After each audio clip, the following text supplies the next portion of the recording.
Hi guys, James at RampantLionReviews again for you today with another beer review. For this one, we are going to head down to Croatia once again for the first time in what feels like a good little while. So we're returning to a brewery that has featured on the channel a couple of times before. These guys are regarded as one of the pioneering craft breweries of the Croatian beer scene, and the beer we're looking at today is a style that I know they can do very well, and this beer is actually quite highly rated. So I'm curious to see what it's going to have in store for us. Hopefully it's another good beer, hopefully it makes for an interesting review, and as always I hope that you guys enjoy my take on this one. So yeah, for this review then, we are going to head to a little place called Zabok to the north of the Croatian capital Zagreb, and we're having a look at another beer from Pivovara Nova Runda. So this particular beer is called El Tormenta. It comes in at 6% ABV, and this is another New England hazy, whatever you want to call it, IPA. It actually has quite an interesting hop bill in it, so yeah, this should be quite interesting. Some of these hops I haven't had in New England IPAs for a very, very long time actually. So let's crack on with this one then and see what we get. So, as always with my reviews then, I'll tell you a bit about the brewery before we taste the beer. If you want to get straight to the tasting though, just fast forward. All the usual links are in the video description below. That's the brewery website, the link to my other reviews I've done from Nova Runda, and we will no doubt add more to that in the future. There's all the usual social media down there. If you want to see more reviews, do please consider subscribing to the channel, and you can of course check out the playlist of beers from different countries. You will find this one in the Croatian playlist, and we filmed a good number of out and about videos in Croatia as well if you're interested to see those. But yeah, let's crack on and have a little look at my brewery notes then.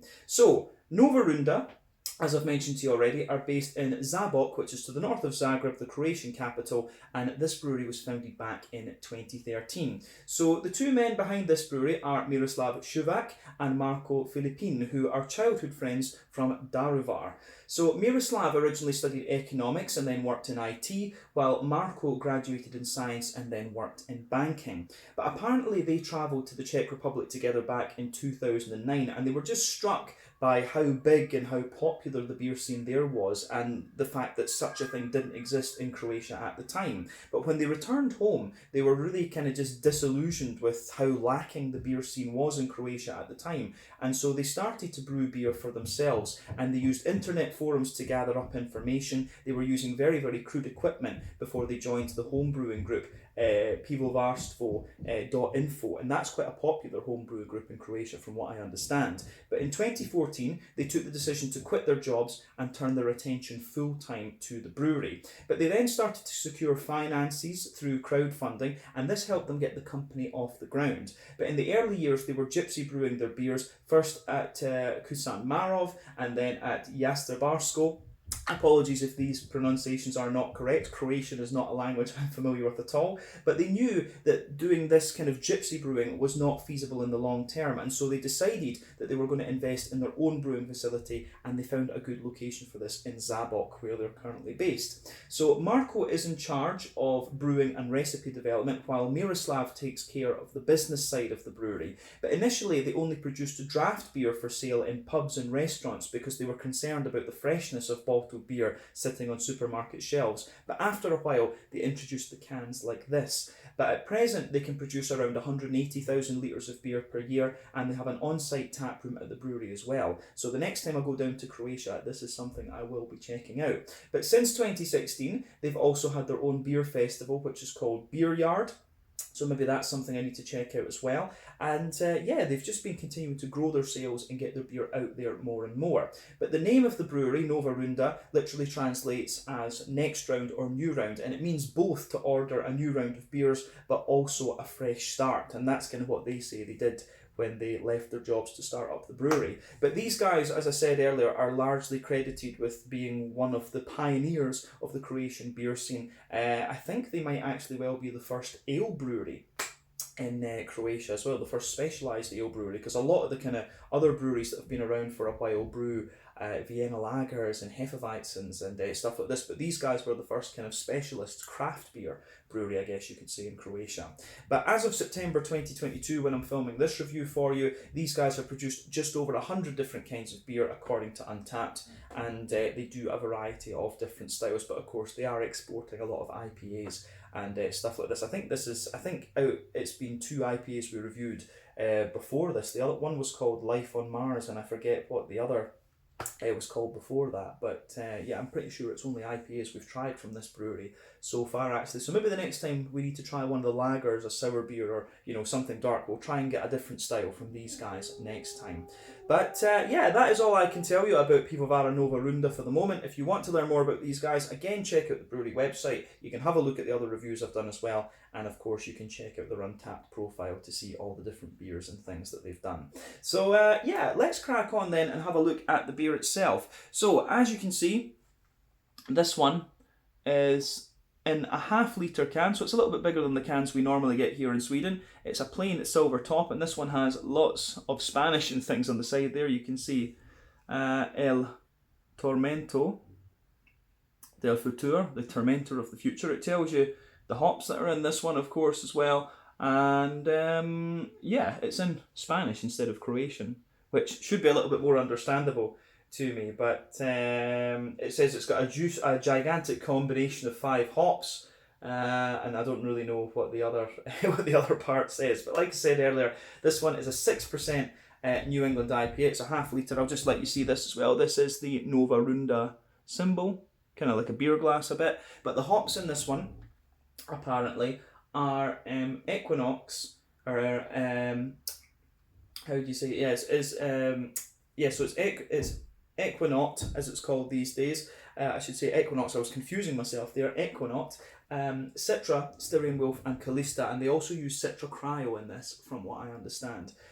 So yeah, Citra and Equinox we know quite well. American hops, Equinox is going to give you that lovely big kind of lemony, more of a limey quality actually, but that's about 14% alpha acid. Citra is the same, 14% alpha acid American, but it gives you a nice big juicy kind of mango note, a bit of passion fruit and grapefruit, and sometimes a lemon limey quality. Styrian Wolf is a Slovenian hop that can give you anywhere between 10 to 18% alpha acid. It varies quite a lot, but it gives you a huge kind of melony flavour in my experience. Then the other one that's in here, Callista, is one that I'm not overly familiar with. So yeah, Callista is a German hop from Hull, one of the hop research institutes there. It's actually very low in alpha acid, about 4%, but apparently gives you a lot of strawberry and stone fruit characteristics.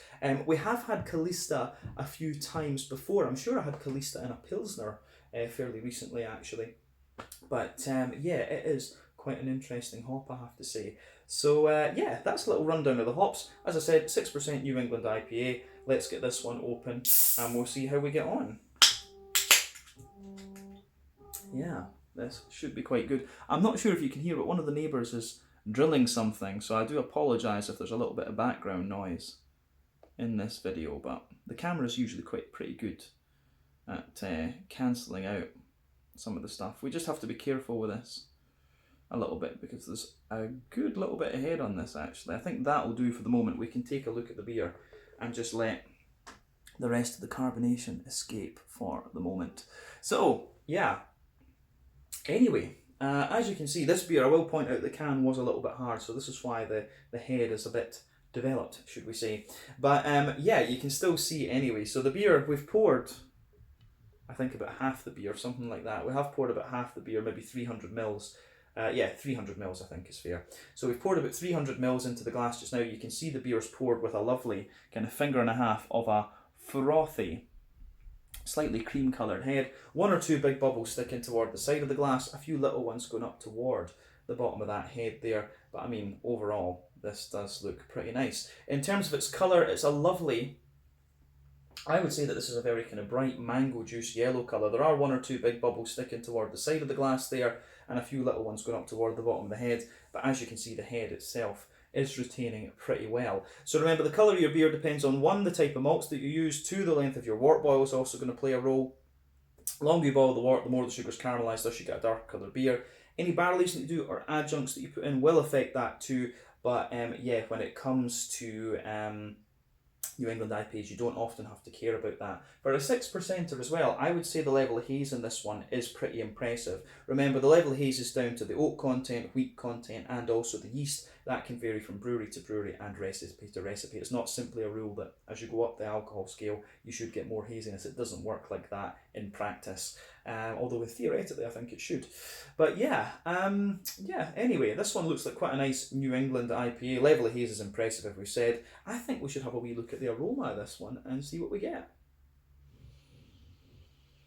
Oh yeah, I'm going to say straight away, this is quite an interesting aroma, mainly from the fruity side of things, I have to say. And it's probably the Calista, and I've not had Equinaut in a very long time. Equinaut was a hop that kind of dropped off the face of the earth, to be honest with you.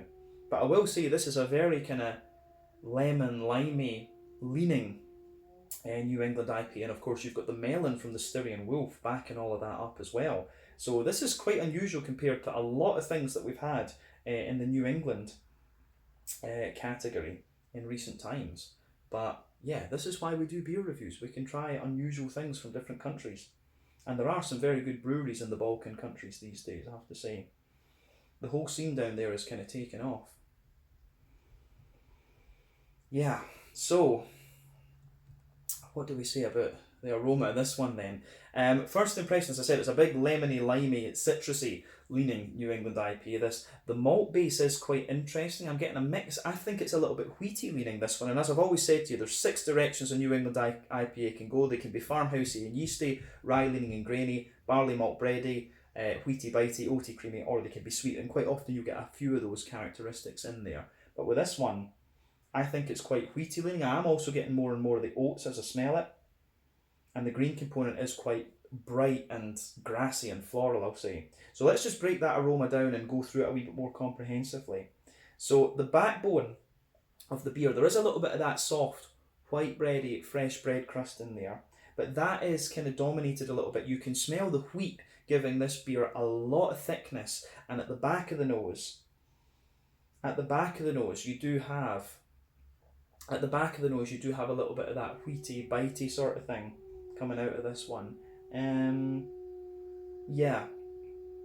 So that kind of sits there, but you really can. This is, I suspect this is going to be quite a wheaty leaning IPA for sure. But yeah, a little bit of bread crust, soft, fluffy white bread in there, but it's quite thick and quite dense because of the wheat. The wheaty bitiness is there at the back of the nose, and then you do have a little bit of an oaty, creamy note out of this one. Now, this beer, I'm not sure exactly how old it is, but you can smell the oats are a little bit dry in this one, and that means that it's been sitting for a wee while. So we will need to bear that in mind when we're testing this one. It's not in its freshest condition. But if it can hold up well and it's still an enjoyable beer, that should be the main thing. Because it is cool to try something else from Croatia. But yeah,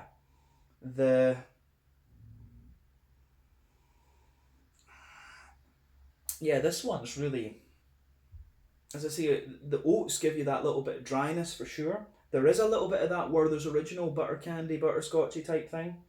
But yeah, the malt base is quite straightforward in this one, I have to say. Yeah, bit of bread crust, thick white bread, some oaty dryness, a little bit of creaminess and sweetness too. But then you've also got that kind of Werther's Original butter candy, butterscotchy sort of thing. So yeah, this is quite nice. I do like this. Yeah, on the hoppy side of things then, there's a little tiny touch of earthiness to it, but not a lot. The green component is very bright and very floral, but you've got a lot of grassy zestiness coming out of it as well. And then behind that, of course, you've got all the fruit.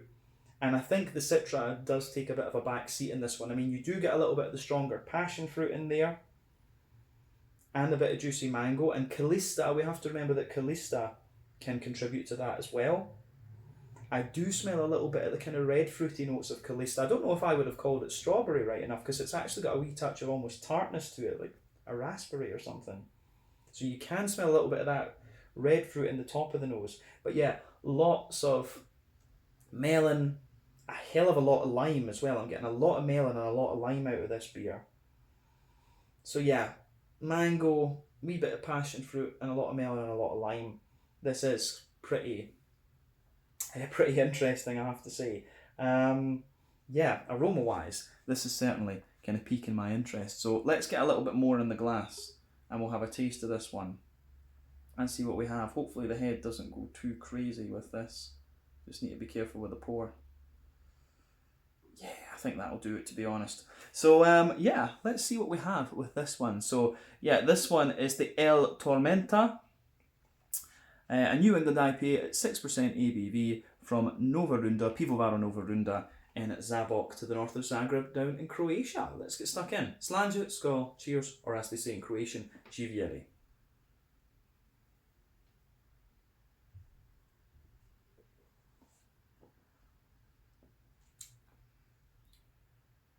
Yeah. I'm going to say straight away, it's just a really, really quite solid New England IPA, this one.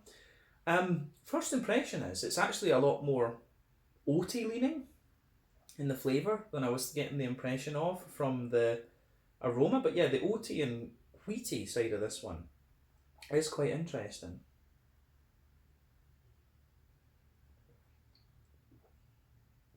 But it's really very smooth, and it gets more creamy and more juicy, and the green component is a lot more relaxed in the flavour than it was in the aroma, I have to say too. So yeah, this one has got one or two wee interesting things going on with it, we have to say that.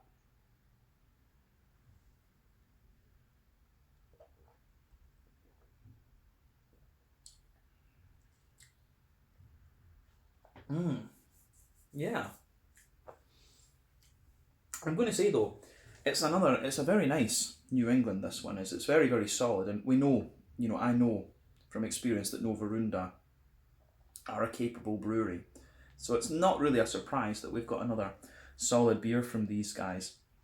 But as I say, this one is quite different in its sort of flavour profile compared to other ones that we've had before. So yeah, but it gets a thumbs up from me. That's safe to say. Let's break it down though and just describe that flavour a wee bit more in depth for you.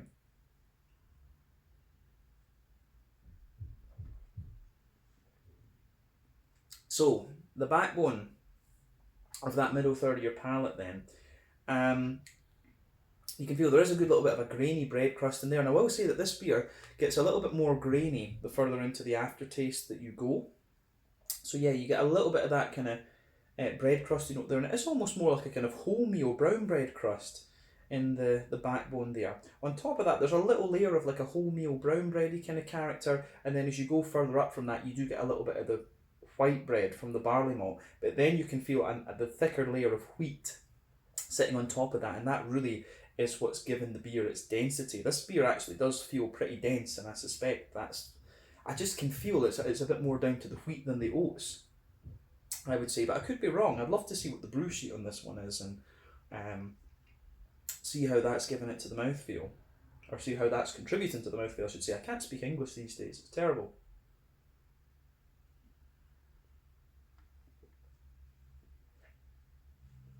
But yeah, the wheaty, white bready side of this beer is definitely quite interesting. So yeah, as I say, on top of the kind of thinner, more white barley malt bread layer, you've got a thicker wheaty layer there that gives the beer a lot of density. Then on top of all of that, you've got some nice kind of creamy oats. And down the middle line, you can feel the oats do still have some of their creaminess, but as you move out toward the edge of the palate, you get more of a kind of dry character from the oats. And as I said earlier, the oats are usually an indicator of how fresh a New England IPA is, and this one does have a fair wee bit of dry in it, and we can tell the fact that the head was so big and the can was quite solid, if you like. This one wasn't in its freshest condition, so we do have to say that.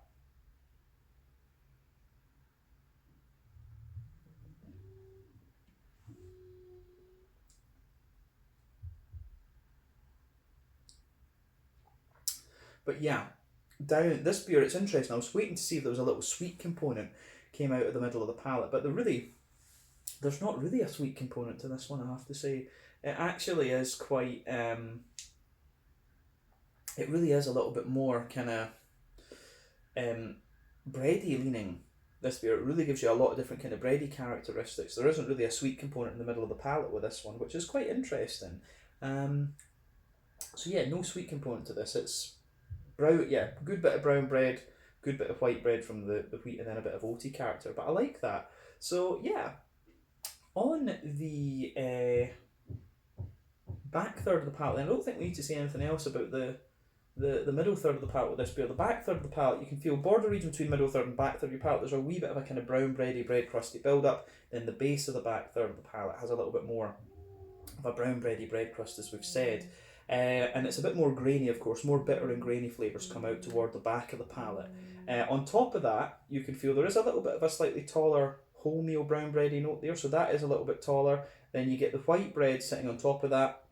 Then you get the wheaty character out this one, and the wheat does have a little bit of bitiness in the back of the palate as well. I'm also noticing that you get the more airy, yeasty, bready flavours sitting on top of that. And this beer actually, it's interesting because the further you go into the aftertaste with it, it does actually start to show you maybe one or two little almost farmhousey, crackery, slightly woody bready characteristics. And yeah, that is quite interesting. I like that about this.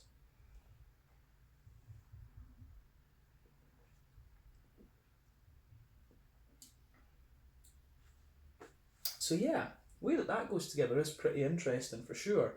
But yeah, definitely on that back third of the palate, you can feel the flavour is definitely taller. So as you come further forward into the middle third of the palate, it just condenses down a wee bit and all those flavours squash together. So yeah.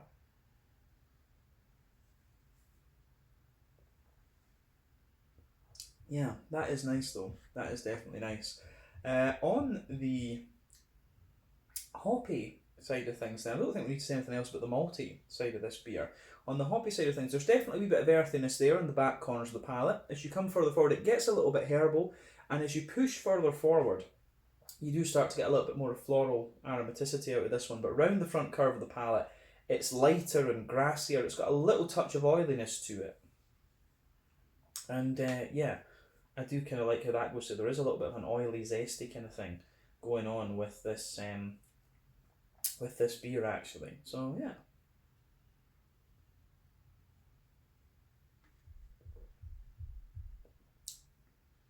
Yeah, I think the grassy, zesty side of this beer actually matches very well with the kind of fruity profile that it has. Because like I said, this one is quite a sort of limey, melony leaning beer, this one, but the green component is nice. You get more earthiness and more graininess out of this beer the further you go into the aftertaste, which is really interesting. I'm not sure if that is due to the fact that it's not wholly fresh, but I actually do think that is quite interesting. So yeah, green component leans, the further you go into the aftertaste with it, it leans more toward that grassy, zesty side of things. But yeah, let's look at the kind of fruity side of things with this beer then. Front third of the palate. So yeah, border region between front third and middle third of your palate. Again, you get a little bit of a kind of brown bread build up there. The base of the front third of the palate is more kind of smooth and white bready, I would say. But yeah, definitely more white bread, and then on top of that you get that nice oily bubble where the juicy fruity esters roll their way out of the beer. So let's look at that.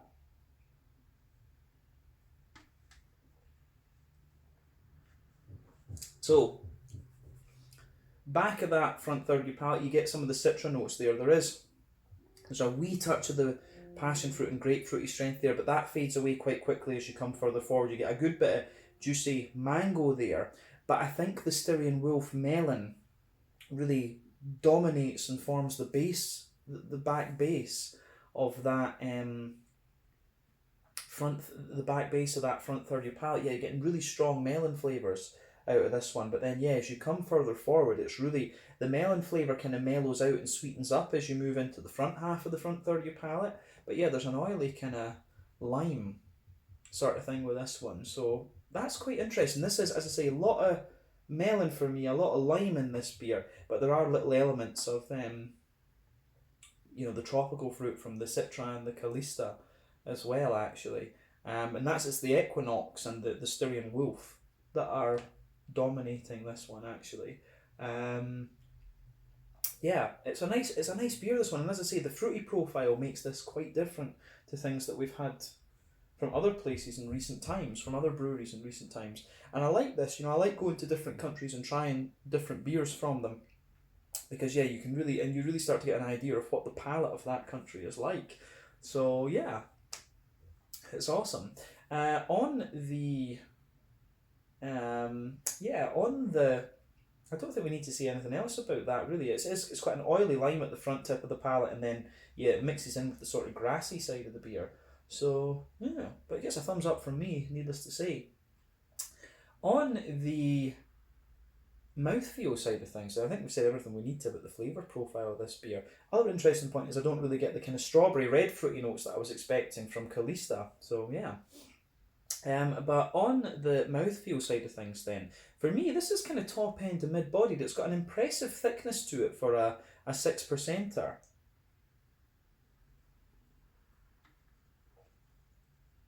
The carbonation in this one, of course, is a little bit more active, but I think that's more down to the age of the beer rather than the rather than the inherent characteristics of the beer, if that makes sense. But it's quite a thick, sort of creamy mouthfeel that you get out of this one. But on the hoppy side of things, it's definitely 30 IBUs, but you get more floral bitterness out of it later on. You've also got the graininess from the malt base that's contributing to that a little bit too. The malt base, as we said, is quite.